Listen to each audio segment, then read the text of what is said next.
Femme, connecte-toi. Connecte-toi à celui qui te rend capable de faire ce que tu ne peux faire de toi-même.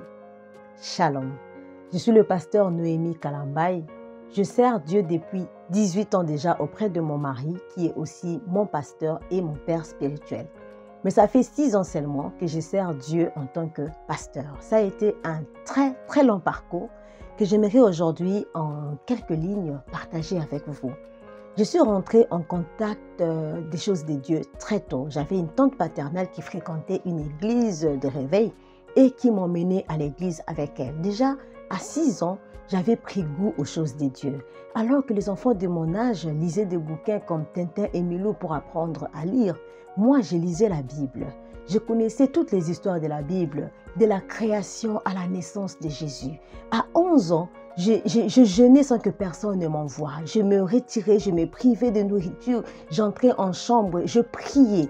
Je sentais en moi ce besoin d'être dans la présence de Dieu. Mais j'avais quand même un défaut qui était la timidité.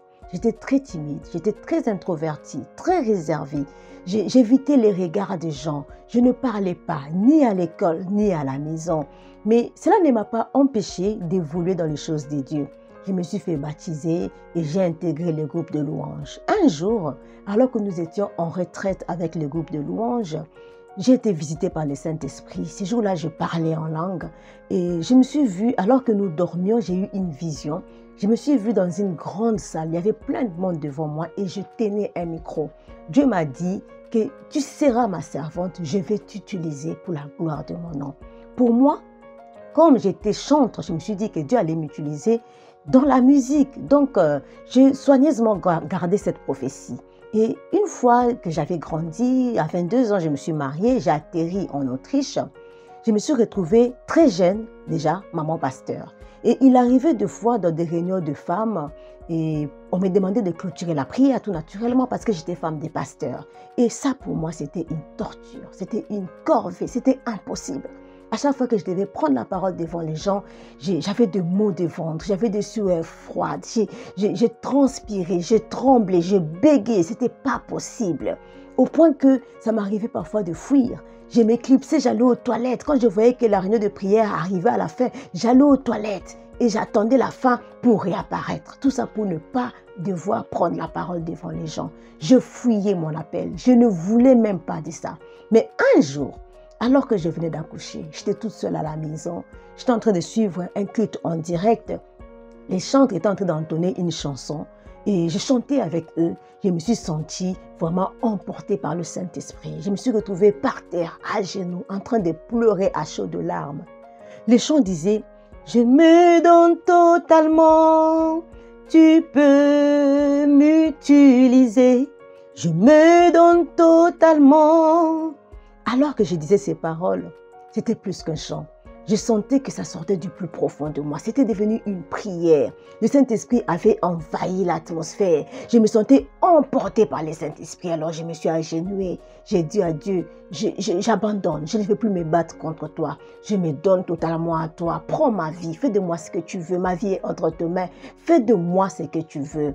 Alors ce jour-là, j'ai accepté mon appel.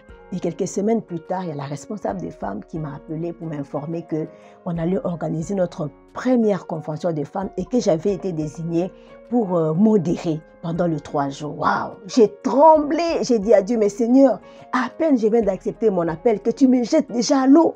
Pourquoi tu n'as pas attendu de me donner d'abord le courage, la force pour que je puisse sortir devant les gens? Maintenant, il y aura plein de monde, des gens viendront de partout et je vais devoir me tenir devant eux pour parler alors que je n'ai jamais fait ça. Pourquoi tu n'as pas attendu?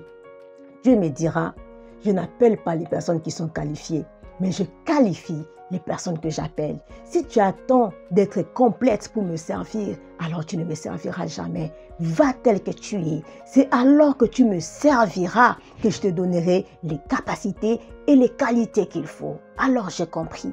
J'ai compris que le courage, ce n'est pas l'absence de la peur, mais c'est la force d'affronter ce qui nous fait peur. Je me suis levée et je suis rentrée dans mon appel. Bien-aimé, ce n'est pas que la peur m'a quitté, ce n'est pas que la timidité m'avait quitté. Non, À chaque fois que je devais prendre parole devant les gens, je me connectais à Dieu et il déversait en moi sa puissance, cette puissance qui me rendait capable de faire des choses dont je ne pouvais même pas imaginer dans mon rêve le plus fou. Et en 2017, alors que Dieu nous appelait à quitter l'Autriche et à venir nous installer en France, mon mari m'a ordonné pasteur. Il est parti en France avant moi, mais laissant l'église. Moi qui étais une femme timide, une personne qui ne pouvait pas regarder les gens dans les yeux, qui avait toujours le visage à terre, qui ne pouvait pas parler devant les gens, je me retrouvais en train de diriger des gens qui étaient parfois plus âgés que moi, des hommes, des femmes, des enfants. Je me retrouvais simplement à la tête d'une église. Alors, j'aimerais te dire, toi qui fuis l'appel de Dieu,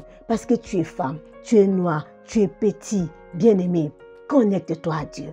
Quand tu vas te connecter à Dieu, tu comprendras qu'il ne s'agit pas de toi, mais il s'agit de lui au travers de toi. C'est lui qui te capacite, c'est lui qui te donne la force de faire ce que tu ne peux faire de toi-même.